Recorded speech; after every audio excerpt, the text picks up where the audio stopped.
Hampir setiap tahun, sumur obat akan mengeluarkan satu atau lebih basal 5 warna. Bahkan jika selain dari sumber daya keluarga kekaisaran kabut air, itu hanya masalah membantu kekuatan lain untuk membuka basal 5 warna, dan sumur obat akan penuh dengan uang. Penatua tamu dari keluarga kekaisaran kabut air tidak hanya satu orang, tetapi juga keberadaan pembangkit tenaga listrik teratas. Namun, melihat semua tetua tamu, yang paling bergengsi tidak diragukan lagi adalah obatnya. Reputasinya bukan hanya karena kemampuannya meramu pil yang luar biasa, Jianxi ini adalah bagian yang tak terpisahkan. Oleh karena itu, ketika saya mendengar bahwa Medicine Well benar-benar mengusulkan cara membandingkan Jianxi, kekuatan di sini sangat mengejutkan. Saya tidak tahu berapa tahun telah berlalu, tetapi mereka belum pernah melihat Yakui mengambil inisiatif untuk menawarkan tes kepada orang-orang dalam hal ini. Tidak tertarik, di hadapan permintaan Yao Jing, Qin Yichen hampir tidak memikirkannya, tetapi dia menolak.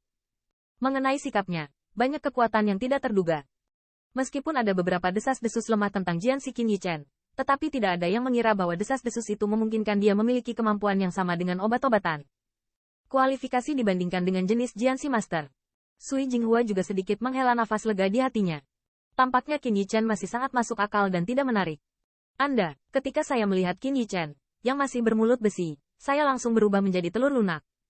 Ada penghalang di hati Yao Jing. Saya hampir tidak bisa membantu tetapi bergegas merobek mulut yang terakhir dan membiarkannya setuju. Perbandingan ini tidak ada artinya. Qin Yichen tanpa sadar menggelengkan kepalanya, dan tiba-tiba berhenti, dan tiba-tiba berkata, "Ya, Yao Xi juga datang kepadaku dan memberitahuku bahwa berkat properti keluargamu, keluarga penatua Yao Zong dapat bangkit." Mendengar ini, kata-kata Yakui yang ingin dia tegur segera ditelan kembali, dan seluruh wajahnya terlihat seperti hati babi, sangat menakutkan. Banyak siluet di lantai 3. Corak saat ini menjadi sangat indah. Tidak ada orang bodoh yang hadir, dan siapapun bisa mendengar ironi dalam kata-kata Qin Yichen. Sebagai obat ya, dia bisa membuatnya jadi malu.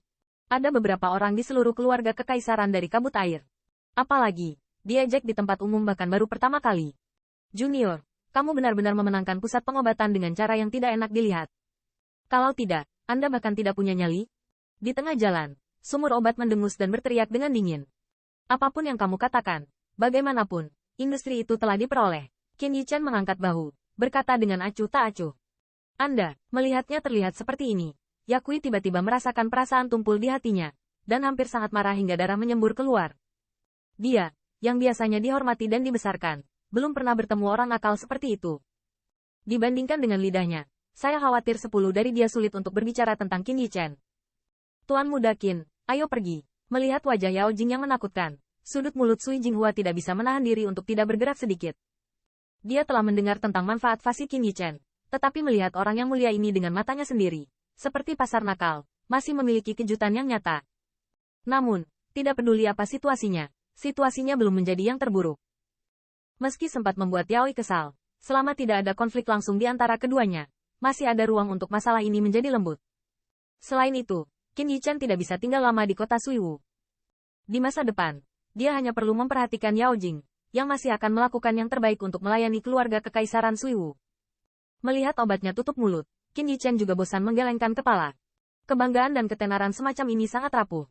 Dia belum menunjukkan salah satu dari 2 keterampilan lidah Ye Liangchen, yang membuatnya bisu. Jika Ye Liangchen datang sendiri, diperkirakan yang terakhir bisa meludahkan darah dan mati lemas hanya dengan kata-kata. Memikirkan hal ini, sudut mulut Qin Yichen tidak bisa menahan senyum. Dan dia telah menatap sumur obat Qin Yichen dengan mata jahat yang ganas. Ketika dia melihat senyum ini, yang menggelikan, tubuhnya gemetar, dan matanya terbakar amarah yang membara, seolah ingin sekali menerkam dan mencabik-cabiknya. Namun, Yakui tidak bodoh. Dia juga tahu bahwa jika itu tentang kekuatan, 10 dari dia tidak cukup untuk dipukul oleh Qin Yichen dengan satu tangan, dan secara alami tidak mungkin baginya untuk melakukan hal yang memalukan. Sekelompok orang dikelilingi oleh sumur obat. Masing-masing dan semua orang saling memandang dengan cemas. Jika dalam damai, siapa yang berani mengatakan hal buruk tentang sumur obat di belakang mereka, mereka akan meledakkan petir, dan menamparkan mereka, bahwa itu ke Yao Jing untuk mengakuinya. Namun, di depan pria yang setengah kesal dengan obat ini, tapi Qin Yichen. Neraka legendaris ini, mereka tidak mampu menyinggung. Sekelompok sampah yang tidak berguna. Melihat sekelompok orang yang tidak menunjukkan tanda sedikit pun, ada lagi ledakan kemarahan di hati Yakui. Kenapa dia tidak tahu bahwa orang-orang ini hanya menurunkan posturnya hanya demi kebodohan? Ketika mereka bertemu seseorang seperti Qin Yichen yang tidak mampu menyinggung namun, orang-orang ini lebih cerdik dari satu orang, dan tidak akan memanjat gunung pedang atau terjun ke lautan api untuknya seperti biasa. Apa? Mengingat Sui Jinghua, Qin Yichen menggelengkan kepalanya dengan bosan dan hendak pergi. Tetapi pada saat ini, seorang lelaki perkasa telah membeli 100 jiao buah roh ungu dan dipuji. Berjalan menuju Yaojing. Tuan Muda Qin. Melihat jeda tiba-tiba Qin Yichen, kulit Sui Jinghua tiba-tiba memadat, dan rasa gelisah tiba-tiba muncul di benaknya. Di sampingnya, Lei Yunyu hanya bisa menggelengkan kepalanya. Ketika dia melihat ekspresi ini di wajah Qin Yichen, dia menduga bahwa pria ini mungkin melakukan perhitungan yang buruk lagi. Ya Kui, aku tiba-tiba teringat bahwa kamu juga seorang senior. Instruksi Anda, jika saya menolak melakukannya, sepertinya agak kasar. Saat berikutnya, Qin Yichen, yang juga membuat Ya Kui merasa tidak berdaya, tiba-tiba mereda, seolah ditemukan oleh hati nurani dan menyadari bahwa dia salah. Namun, Lei Yunyu di sisinya, dengan sedikit simpati di mata melihat ke arah Yaojing. Dia bergaul dengan Qin Yichen untuk waktu yang singkat, dan ketika dia melihat ekspresi pria ini, dia menduga bahwa Iwai akan menjadi sial. Junior, apa yang ingin kamu katakan? Jangan setuju, berbahagialah. Meskipun Yaojing bersukacita di dalam hatinya, wajahnya masih suram, dan suara mendengus dingin keluar dari mulutnya. Sebenarnya, semua orang salah paham denganku, dan rumornya terlalu dibesar-besarkan. Apa yang bisa saya lakukan? Dibandingkan dengan senior, saya dapat membandingkan dengan Anda. Dan saya rasa saya tidak akan menang sama sekali.